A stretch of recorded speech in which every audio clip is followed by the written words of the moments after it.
The Statue of Liberty in New York Harbor is seen from the air.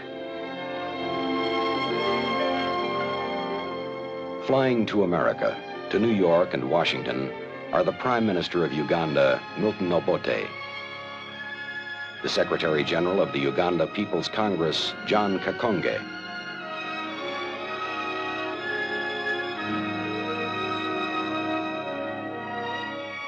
James Simpson, the Minister of Finance.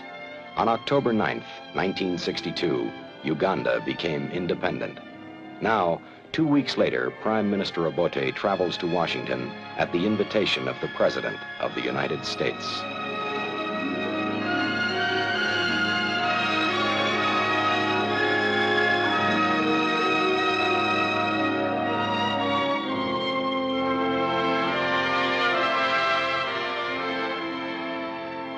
Washington, capital of a union of 50 states stretching from the Atlantic to the Pacific Ocean, welcomes the Prime Minister of the new African nation, making his first trip abroad since his country gained independence.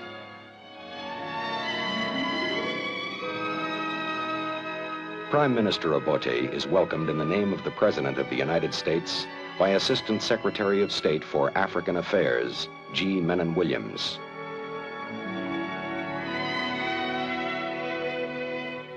Also traveling with the Premier are Uganda's Minister of Justice, Grace Ibingira, and Uganda's representative at the United Nations, Apollo Kironde.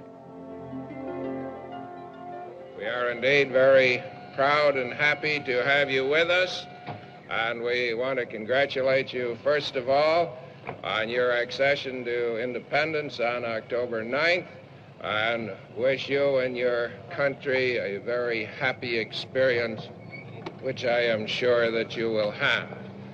As you know, the United States has close to 200 years of independence, and during all of that time, we have supported the principle of self-determination, which you yourself have recognized in order to achieve your independence. I'm very glad indeed that the President of the United States sent to me his very kind wishes during our celebrations. And indeed, I'm very glad indeed that he also took the opportunity to invite me to come to Washington. In Washington, all affairs of state center on the White House. This is where the Chief Executive of the United States has his office and his residence. It is here that President Kennedy receives Prime Minister Obote as a leader of the new Africa.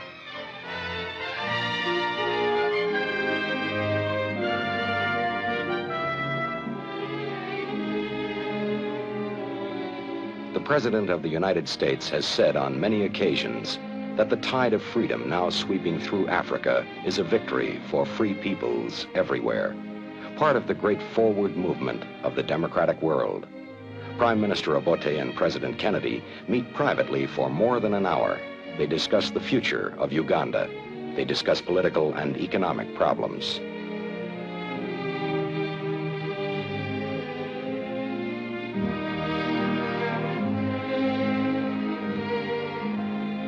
Mr. Kennedy has a keen interest in Uganda's welfare.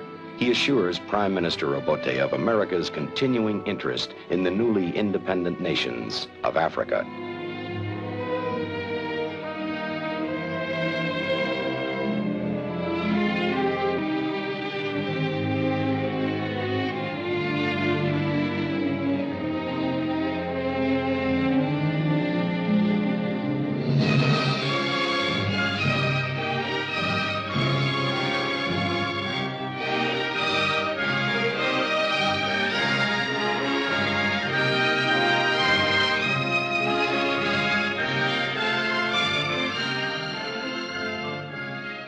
At this historic mansion, facing the White House, the Prime Minister is the guest of the American government.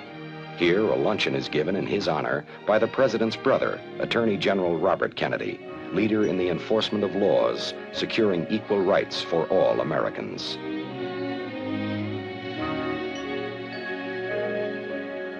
At the official residence, Premier Obote and his party meet with the representatives of the press.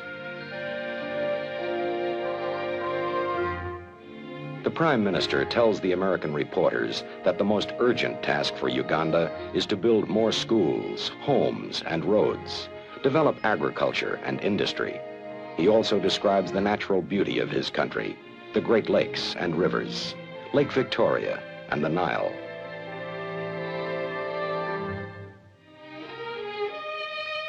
This monument in the heart of Washington is dedicated to Abraham Lincoln, President of the United States 1 century ago, when secession and civil war over the issue of slavery threatened to dissolve the Union of American states.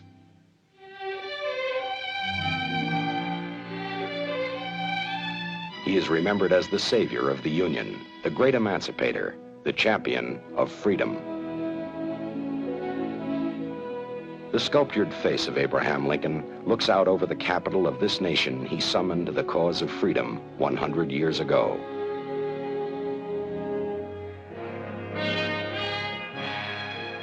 In New York City, there is a monument of our own century and generation, the United Nations, where the peoples of the world affirm the need for a common effort to achieve peace and progress.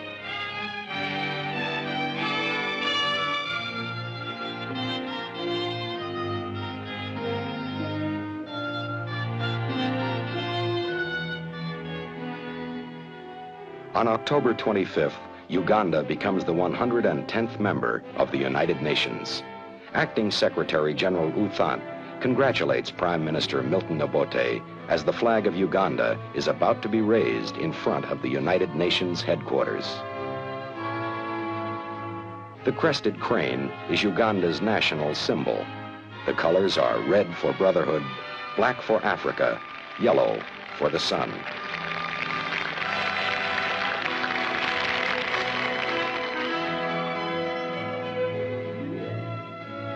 Representatives from every member state come to congratulate the Prime Minister of Uganda and his delegation.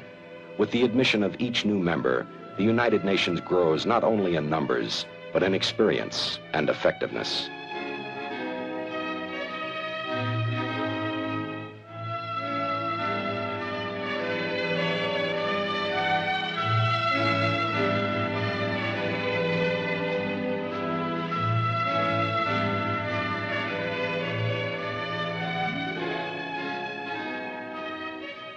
As one looks over the vast hall of the General Assembly, where Uganda has now taken its seat, there is added meaning in the opening words of the Charter.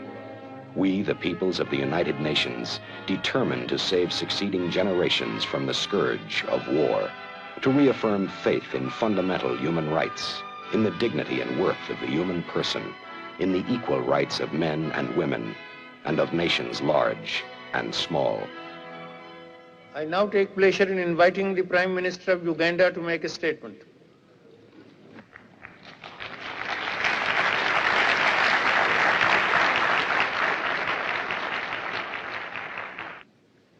Mr. President,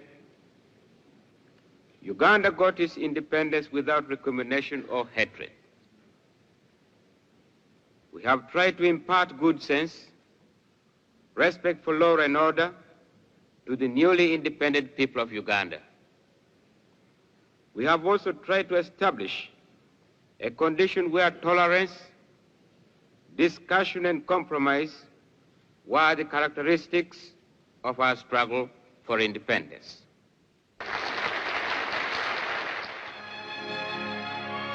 To those who welcomed him in New York and Washington, Prime Minister Obote said, "We come to you with a big heart.